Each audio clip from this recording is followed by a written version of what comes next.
धन्यवाद अध्यक्ष महोदय, आपने मुझे वित्त विधेयक 2026 पर बोलने का मौका दिया है। मैं प्रधानमंत्री जी और अपने वित्त मंत्री जी का भी बहुत बहुत धन्यवाद करना चाहूंगी।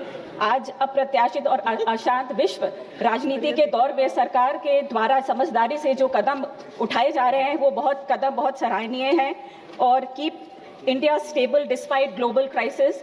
कल जैसे हमने सुना, ये बहुत सराहनीय बात प्रधानमंत्री जी ने कल समझाई थी। इसी तरह देश के अंदर विकास के लिए सरकार के द्वारा पॉलिसीज को देश के हित में सोच समझकर लागू किया जा रहा है, जिससे इन योजनाओं का लाभ गरीब आम जनता को निश्चित रूप से मिल सके। जनहित की योजनाओं को लागू करने के लिए धन की जरूरत होती है और सरकार को यह धन विभिन्न टैक्सों से मिलता है, पर टैक्स कलेक्शन के लिए भारत की एक बहुत बड़ी सेइंग है, जैसे सूर्य वर्षा के लिए जल सोखता है वैसे राजा वैसे ही कर ले, जैसे वर्तमान केंद्र सरकार की टैक्स नीति है। Finance bill 2026 which is not merely a financial document but a reflection of a new governance philosophy. For decades, taxation in India was seen as a burden. जनता का पैसा सरकार के पास जमा होता था, but today under the leadership of Honorable Prime Minister, we are witnessing a fundamental shift. सरकार का संकल्प है जितना कि जनता का पैसा जनता के पास अधिक से अधिक रहे और उसका लाभ सीधा उन तक पहुंचे. This bill represents trust, transparency and transformation, where every rupee collected is being returned to the people in form of opportunity, infrastructure and dignity. The biggest beneficiaries of this transformations are in India's lower and middle class. Today, families have more disposable income due to rationalized tax structure and rebate. GST reforms have ensured that essential goods are taxed lower, reducing the cost of living. Inflation has been managed through fiscal discipline, protecting the real income of household. आज आम आदमी से गुजारा नहीं कर रहा है, बल्कि सपने देख रहा है, बचत कर रहा है और आगे बढ़ने की सोच रहा है. This is the real success of this government empowering aspiration. माननीय अध्यक्ष महोदय, सरकार ने बेसिक छूट की सीमा को 3 लाख पर रखकर और रिबेट के जरिए राहत देकर टैक्स को आसान बना दिया है, ताकि लगभग 12 लाख तक की आय टैक्स फ्री हो जाए. इससे कई तरह की कटौतियों का दावा करने और जटिल कागजी कार्रवाई की जरूरत कम होती है. इसके परिणाम स्वरूप टैक्स देने वाले लोग, खासकर वेतनभोगी व्यक्ति और युवा कमाने वाले लोग, ज्यादा आसानी से और पारदर्शिता के साथ रिटर्न फाइल कर सकते हैं. कम जटिलताओं और कम टैक्स के बोझ के कारण लोगों के पास खर्च करने के लिए आय बचती है, जिससे खर्च बचत कुल मिलाकर आर्थिक गतिविधियों को बढ़ावा मिलता है. हाल की तिमाहियों में जीएसटी कलेक्शन में लगातार बढ़ोतरी देखने मिली है और 2026 की शुरुआत में रेवेन्यू के साथ दरअसल लगभग 6.8% की वृद्धि हुई है. उदाहरण के लिए जनवरी 2026 में कलेक्शन लगभग 6.2% और फरवरी लगभग 2026 में लगभग 8.1% की बढ़ा है, जो बेहतर मैनेजमेंट, बेहतर इकोनॉमिक गतिविधियों का वो दर्शाता है. Honourable speaker, good health is real wealth.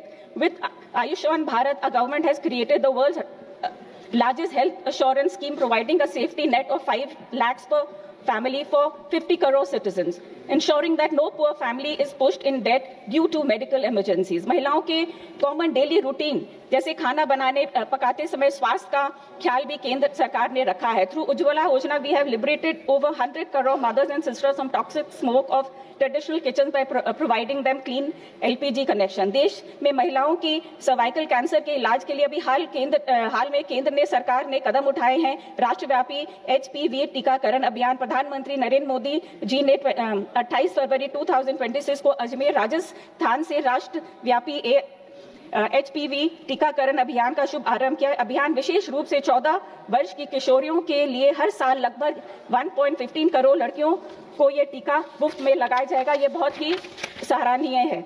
मैं जिस क्षेत्र women empowerment has also been strengthened through financial and tax related reforms through initiatives like Jan Dhan, direct benefit transfers and Mudra loans. Women are now financially independent participants in the economy. The government has ensured that benefits reach women directly, eliminating leakages and middlemen. मैं जिस क्षेत्र से आती हूँ, राजस्थान मेवाड़ से, वहाँ पर चाहे महिला हो चाहे पुरुष हो, उनका एक बराबर योगदान रहा है और आगे बढ़ने के लिए उन्होंने एक साथ ही उन्होंने समर्पण भावना से काम किया है. देश में अन्नदाता, किसान और आम जन की सुविधाओं के लिए सरकार ने अनेक कदम उठा रही है.